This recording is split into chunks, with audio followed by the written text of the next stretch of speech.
On this week's episode of Whitetail Cribs, we're headed to West Virginia to visit with Tanner Burns. Tanner is a taxidermist who has an unmatched passion for turkey hunting. He's currently 7 states away from completing the U.S. Turkey Slam. This episode should get everyone fired up for this upcoming turkey season. Get ready to see an amazing taxidermy studio full of West Virginia bucks and gobblers from across the nation. Be sure to hit the like button and subscribe if you enjoyed the video. The Exodus team is traveling around the United States to take a look inside the trophy rooms of some of the most interesting whitetail hunters in the country. From giant bucks, unique racks, and riveting stories, welcome to Whitetail Cribs.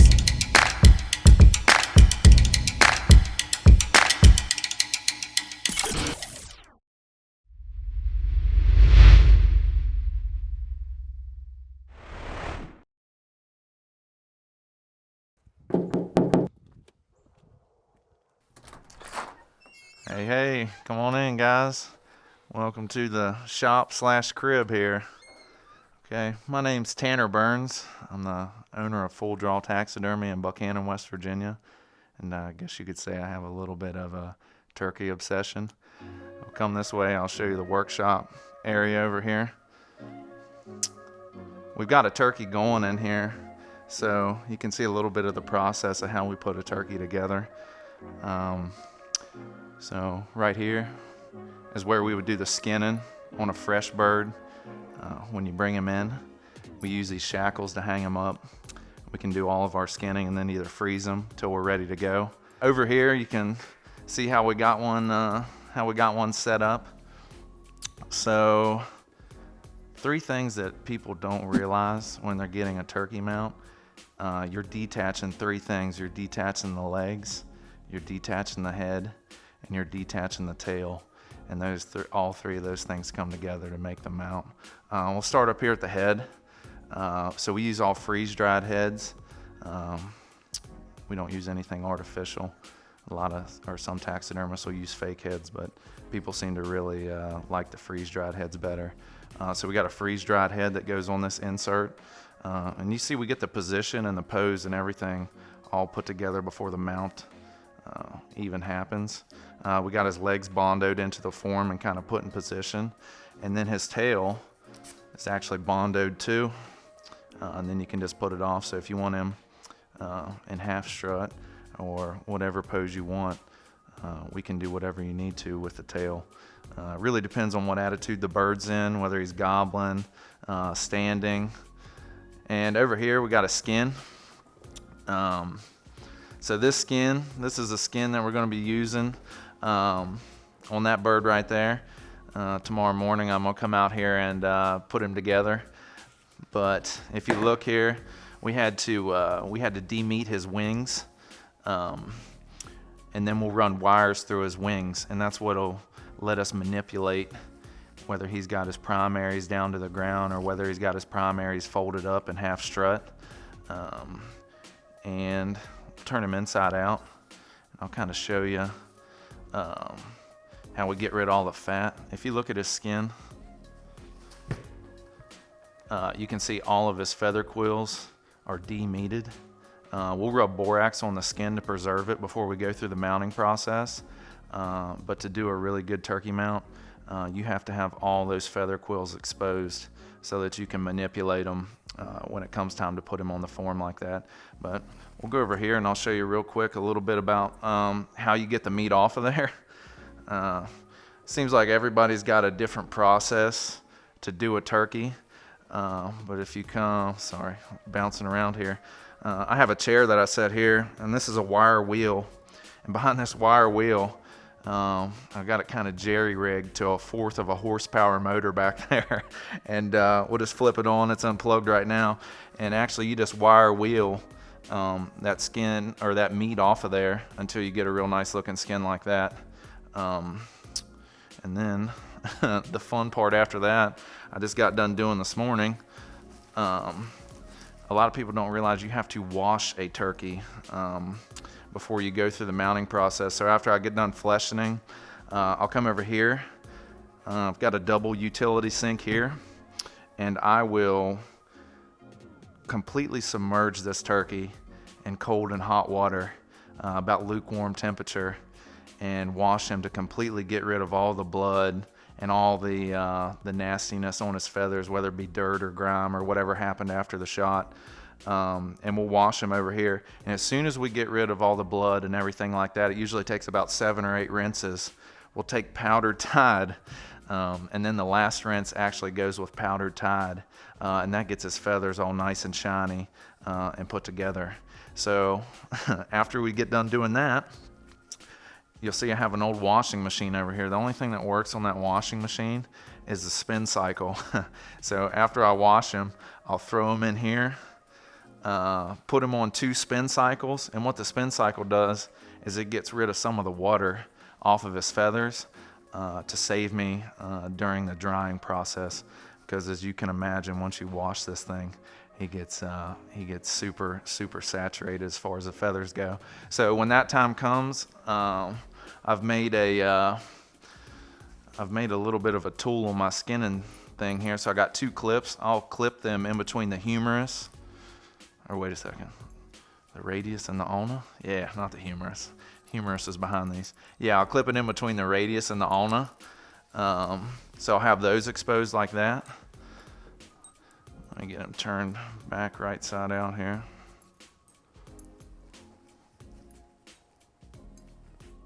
Then I have little wire hooks up top here. So I'll hook his head skin up here. Then I'll take these hooks, spread his wings completely out like this.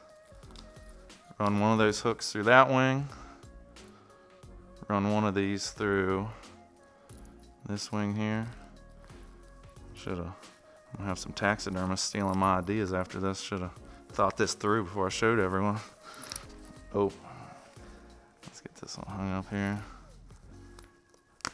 There we go. Yeah, so what this does, once I get them put back up like this, I'll take my box fan there and I'll let this box fan run on him for about, I don't know, an hour or so. And then I'll come back in with a hair dryer. Come back in, I just did this before you guys got here. I'll come in with the hair dryer. You see I got them already. I've already got them completely dry, or 90% of the way dry, but you finish it off with a hair dryer. So some of my buddies call me sometimes and say, "Hey man, I'm just blow drying a turkey," as bizarre as that is. So after you get him about 90% of the way dry, we'll take him back off this shackle here. Bring him back over to my table. We already talked about the wires that go in each wing. But after I get those wires in, I'll flip him back over and I will go ahead and preen. For those of you turkey nuts out there, you know a turkey preens, but I will preen his wings before the mounting process because it'll make it a lot easier. As you can see, I've got his wings looking pretty nice, or at least this one. That one's got some shot damage. But this one, I'll just take tweezers and I'm looking to find all the feather tracks right here. So as you see, I'm trying to get really nice straight lines there. So I'm just taking my tweezers, lifting these feathers up until I get nice straight lines. And I've already got this one done, but at the beginning of the process, you wouldn't have these nice, beautiful lines like that. And if you don't get your turkey all the way clean and all the way washed, his feathers won't be near this nice. They'll be crinkly or they'll still have blood on them. So really getting your turkey clean is one of the most important parts of the whole process, which I think some taxidermists might skimp on, but it's worth it if you just take a little extra time when you're cleaning them. So at this point, I would wire his wings in, and I would come over here and I'd be ready to put him on the form, which we've already talked about. But I do want to touch on the head painting over here. So I'll get a couple different poses out of here. So a freeze-dried head. We don't do our freeze drying here. We send our heads off to get freeze-dried. But when they come out of the freeze dryer, this is what a turkey head looks like. So you can see he's lost almost all of his color during the freeze drying process, which means you have to put the color back in there. So you have to let your freeze dryer know beforehand what pose you want them in. This will kind of be like a 3/4 strut, and this will be gobbling pose. And then we've got a strut pose I'm getting ready to work on over here. And then after you get your pose, you come over here. This is kind of where I got my paint station happening here.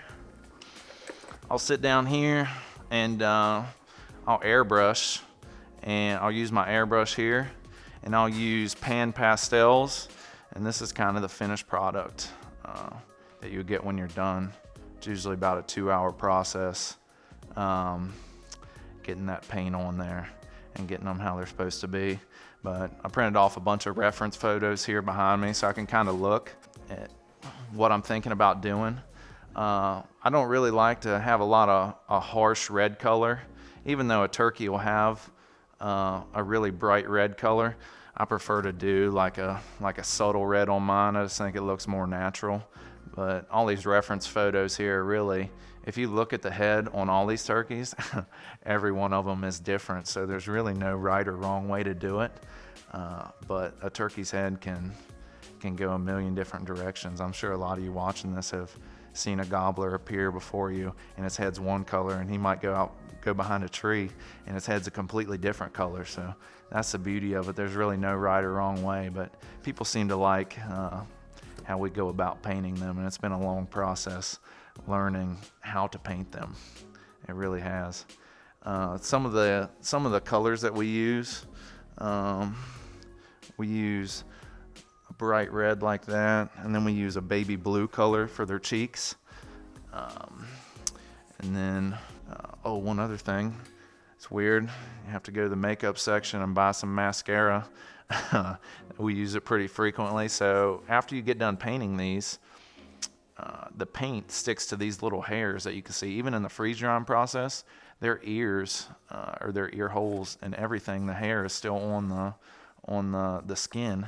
So that gets paint on it during the airbrushing process and during the pastel process. So I'll come back in here with mascara and just get mascara on those hairs to bring them back to their original color. Sometimes I have to go in and bum some mascara off my wife, which probably not too many fellas run into. At least maybe, depending on what you're into, I reckon. Let's go into the showroom area here. We got a bunch of gobblers on display. We'll start over here on this side.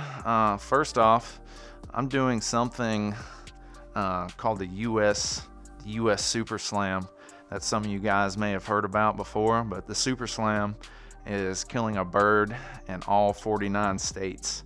So I started that journey when I was around 18, and I'm 29 now.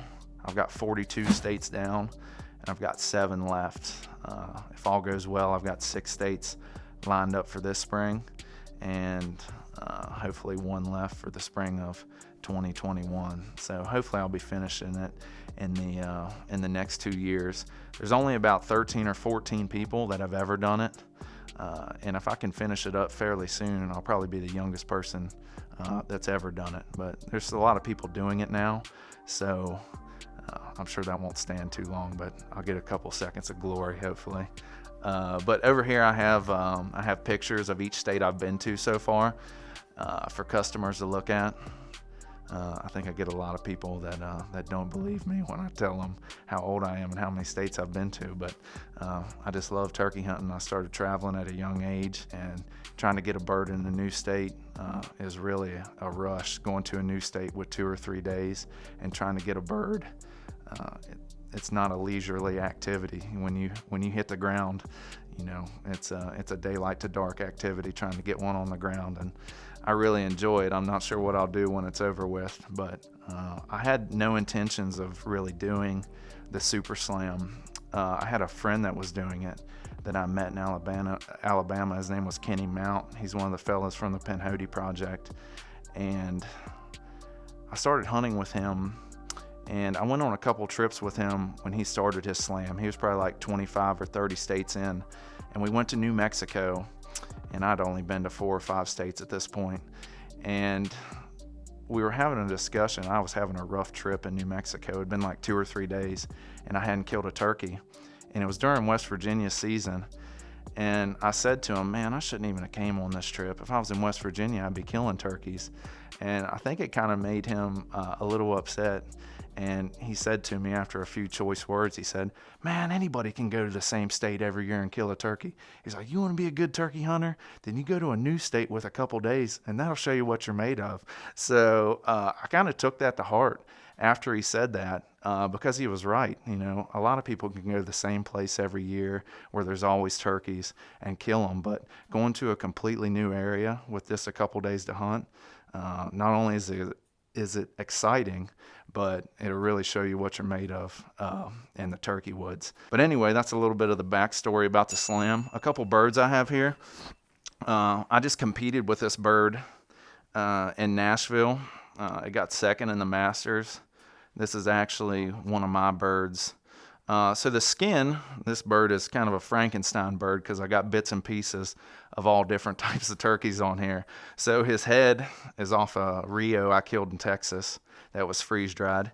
His skin and his beard are off an Indiana turkey that I killed last spring. And his spurs are the best spurred turkey that I've ever killed. I killed this bird probably 6 years ago in West Virginia. These spurs are just shy of 2 inches. I'll probably never kill another bird like him. But anyway, I knew this pose would really show off the spurs. And when I got this bird mounted, I had by no means figured out how to be a good turkey taxidermist. So the mount looked terrible. And so my best spurs were sitting on a terrible turkey mount. So I knew when I got another bird, I would pop those spurs off and put them on a different bird. So I think more people at Nashville noticed his spurs than the whole mount. So I'm not sure it was a good idea or not. But a cool story behind this bird.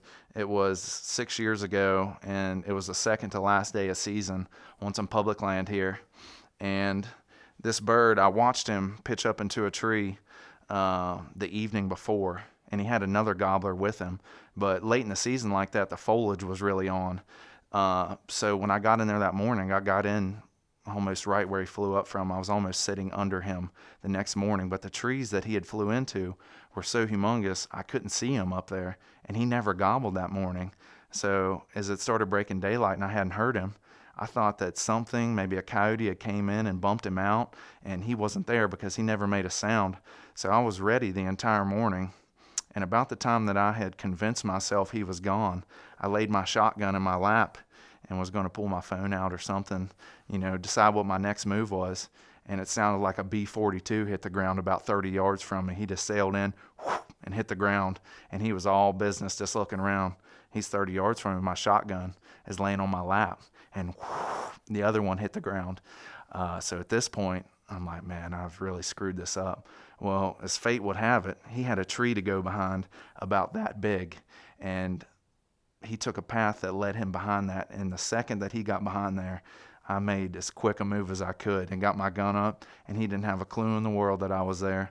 And he walked out, and I shot him, but I never made a call to him or anything. It was just, that's another thing. I think a lot of people like to get in and do some calling, but I wanted to survey the situation and have some patience, and it just paid off. Sometimes you don't even have to call to them to kill them, as weird as that is. These birds here, these came from Texas, and this one came from Kansas. Another thing I like to tell people is I fly a lot of frozen turkeys home in my suitcase, which a lot of people think that is very odd, which it is. You get a lot of odd looks at the airport, especially if you got to put one in your carry-on and it goes through the little machine there, and they say, what is this? And well, it's a frozen turkey, and nothing illegal about it. You can do it as long as you got your tags. So I flew a lot of them home. This bird here is for a customer, so that's not one of mine. This turkey down here is from New Hampshire. I got him gobbling like that.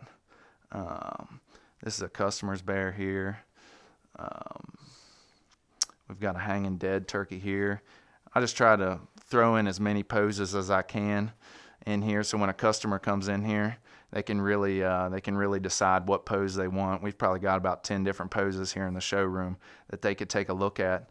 This bird back here, is a pretty cool one. It's a melanistic face turkey. You can see he's lost a lot of the pigment in his feathers, and he's got kind of a blonde look on the back. So turkeys are just like anything else. They have different color phases.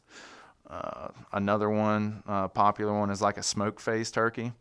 I've never seen a color phase turkey. I have killed a couple that have white primaries, but it seems like a lot of turkeys in West Virginia have those white primaries on them. But anyway, here's some of my deer mounts on the back wall here. We do a lot of deer. We probably do more deer than we do turkeys, but we like to advertise more that we specialize in turkeys. But I think we do a pretty decent deer too if you ever check them out.